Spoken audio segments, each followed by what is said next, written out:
Bonjour et bienvenue pour ce nouveau numéro de l'Actu Bourse, le magazine des tendances de marché et des sociétés cotées. Et j'ai le plaisir de retrouver aujourd'hui sur le plateau Sébastien Ladet et Michel Thérain, respectivement directeur général et président d'Affluent Médical. Bonjour messieurs. Bonjour Laurent. Bon, je le rappelle pour ceux qui ne connaîtraient pas Affluent Médical, c'est une medtech introduite en bourse en juin 2021, spécialiste dans le développement et la fabrication d'implants mini-invasifs destinés notamment au traitement des maladies du cœur et de l'incontinence urinaire.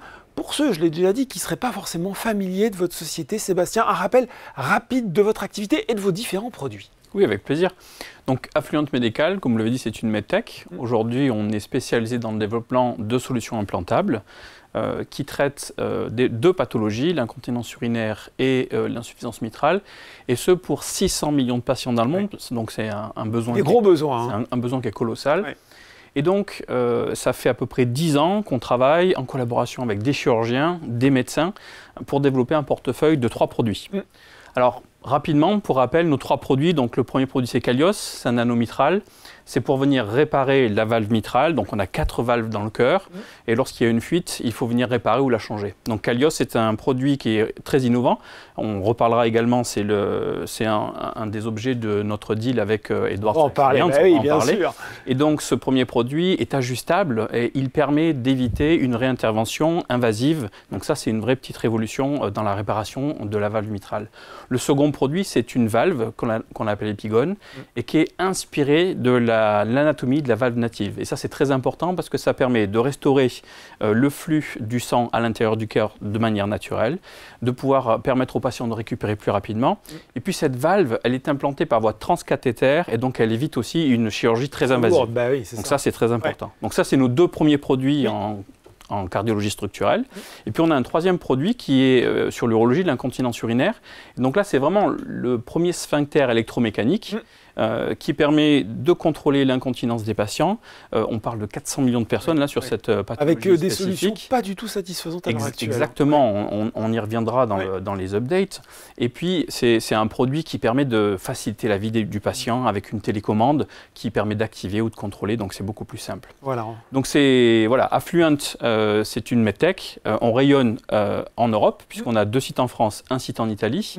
On a également 2 partenariats en Asie et puis depuis peu un partenariat stratégique avec Edwards Lifesciences. Vous avez spoilé la nouvelle, Sébastien, avec vous. On a même un petit peu revu nos cours d'anatomie sur le cœur, mais vous avez raison, la grosse nouvelle qui est tombée au cœur de l'été, c'est le 12 juillet, c'est cet accord structurant signé avec pas n'importe qui, il faut le dire, même si le nom n'est pas forcément familier aux gens qui nous regardent, c'est le géant américain Edwards Lifesciences, c'est carrément une référence du secteur. Est-ce que vous pouvez justement rappeler sur quoi apporte cet accord, quels sont ses différents aspects et ce qu'il va apporter dans son ensemble à Affluent Médical? Oui, alors à ce stade, c'est peut-être bon de rappeler qui est Edwards. Ouais. C'est le leader incontesté. Quelques chiffres, ça va parler tout de suite. Voilà, c'est le leader incontesté de l'intervention chirurgicale et mini-invasive pour traiter les pathologies du cœur, notamment les valves. Et c'est les pionniers dans le développement du remplacement de la valve aortique par voie endovasculaire. Ils ont été les premiers à lancer une valve pour cette application-là. Ils sont encore aujourd'hui les leaders incontestés avec 60% de part de marché. Et en quelques chiffres, c'est plus de 40 milliards de capitalisation boursière et plus de 20 000 personnes de par le monde. Et c'est un siège aux États-Unis, en Californie. Donc ce deal est important pour nous. Il a 3 volets. D'abord, une entrée au capital d'Edwards à hauteur de 9%. Ce qui valide la stratégie d'ensemble de la société. Et puis, un deal sur 2 produits. Une licence non exclusive sur la valve pour des applications en chirurgie ouverte, ce qui nous laisse, nous, tout le champ des interventions mini-invasives. Et puis, une option d'achat exclusive à elle sur l'anneau Kalios, dont vient rappeler le fonctionnement Sébastien. Donc c'est un deal qui est extrêmement structurant pour plusieurs raisons. D'abord, il donne bien sûr une aisance financière pour nous développer ce produit encore jusqu'à sa commercialisation. Ensuite, il valide à grande échelle la crédibilité des innovations développées par Affluent Médical. Ce n'est pas des innovations incrémentales, c'est des vraies innovations de rupture. C'est-à-dire quand on a un spécialiste de la valve américain qui vient vous trouver, on se dit que ça doit être pas mal ce qu'on fait. Exactement. Et puis en plus, pour le produit en particulier Kalios, ça assure un succès commercial à terme, puisqu'on se met en gros dans les fourche de la commercialisation du leader mondial. Donc c'est une belle perspective pour ce produit-là. Ouais, et ça, on sait, Michel, que c'est important parce que passer la phase justement de clinique, il y a aussi, et c'est très important dans le domaine de l'équipement médical, c'est de la commercialisation où c'est vraiment utile de s'appuyer sur un acteur qui a du répondant, si je puis dire. Et comme on rentre en partenariat avec eux dès la phase clinique, oui, on va pouvoir ensemble préparer tout cela et on va aussi apprendre, de par leur expérience, le lancement de ce type de produit. Alors justement, puisqu'on parle de Kalios, vous avez déposé le dossier de pré-soumission auprès de la FDA, c'était au début de cette année. On sait que le marché américain, forcément, c'est le premier marché, c'est celui où il faut être. Justement, où est-ce qu'en sont vos discussions avec la FDA? Et puis, question incidente, à la lumière de ce qu'on vient de se dire, est-ce que le partenariat avec Edwards, il peut vous aider dans vos différentes démarches? Tout à fait. Alors c'est vrai qu'on a beaucoup progressé. Pour rappel, on avait initialement une stratégie qui était exclusivement européenne. On a décidé de faire un virage, c'était à l'horizon de septembre 2023, pour se rediriger vers le marché américain. Vous le dites, c'est un marché très important, c'est 60% du marché des medtech sur les dispositifs médicaux. Et donc, on avait obtenu au même moment de très bons résultats, avec 100% d'efficacité sur un échantillon de 20 patients. Donc c'était des résultats intermédiaires, mais très très encourageants. Et grâce à ça, on a souhaité éviter les complexités de ce que l'on retrouve en Europe, d'un point de vue axé sur le marché, et de faire ce virage vers les États-Unis.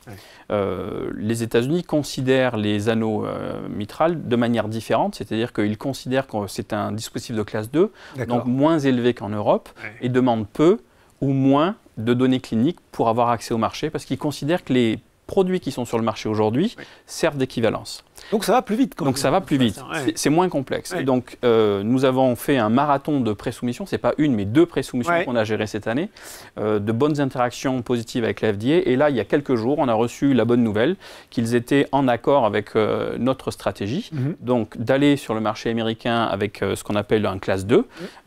Ils nous ont évalué également les données cliniques qui sont à disposition, que l'on a générées dans l'essai clinique, et ils ne nous ont pas demandé de données supplémentaires. D'accord. Donc ça, c'est très encourageant.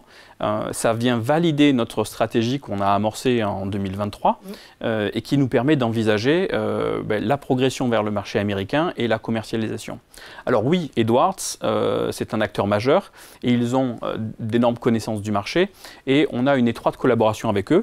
Sur Kalios spécifiquement, qui nous permettront d'apprendre et de pouvoir utiliser leurs connaissances tout au long de cette préparation de la commercialisation. C'est quoi la suite du parcours réglementaire de Kalios là, dans les mois à venir? Alors là, on va concrètement travailler sur les adaptations que la FDA nous demande.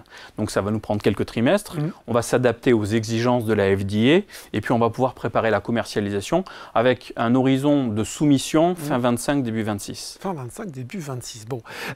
On l'a dit, il y a Kalios, mais il y a aussi d'autres produits. Il y a Epigon, vous en avez parlé, valve mitrale là aussi, et le sphincter artificiel Artus. Allez, on va les passer en revue, peut-être en commençant par Epigon au niveau de l'état d'avancement des développements. Très bien. Donc Epigon, c'est notre valve biomimétique. Donc là, on a fait beaucoup de progrès. Déjà, c'est avoir ce deal et ces accords avec Edwards sur la différenciation d'une valve biomimétique. C'était une validation qui était très importante. On a également travaillé, et on continue de travailler, avec un cardiologue interventionnel de la Mayo Clinic, le professeur Saraf, qui est passionné par cette différenciation. C'est un cardiologue qui est très renommé et il nous aide à mettre en place des évaluations pour montrer cette différence d'un point de vue préclinique et puis on pourra adapter ça sur notre essai clinique et ça, ce sera très important. On a continué de progresser dans l'essai clinique, on a multiplié par 4 le nombre de patients screenés, on a ajouté plusieurs centres, on est à 11 centres actifs aujourd'hui et on continue de progresser. On a soumis il y a quelques 3-4 mois 5 centres supplémentaires au travers de toute l'Europe. Donc ça continue de progresser. D'accord. Sur Artus, ça a été une année importante puisqu'on a annoncé en mars dernier la première implantation de notre sphincter. On a continué de progresser. On a publié sur 2 patients les résultats préliminaires. Donc on a atteint les critères de notre essai clinique de la phase pilote. On a activé les dispositifs. On a un profil de sécurité qui est très bon. Et puis ce que je peux dire, puisqu'on a continué également les implantations, c'est que les premiers retours, les premiers résultats de performance sont très encourageants. Donc ça, c'est important. Aujourd'hui, vraiment, pardon Sébastien, je vous coupe, mais il y a vraiment un très gros enjeu de confort de vie des patients. Ça change vraiment la vie des patients. Aujourd'hui, vous avez des patients qui s'excluent socialement et qui utilisent des couches pour adultes. C'est vraiment quelque chose d'impactant.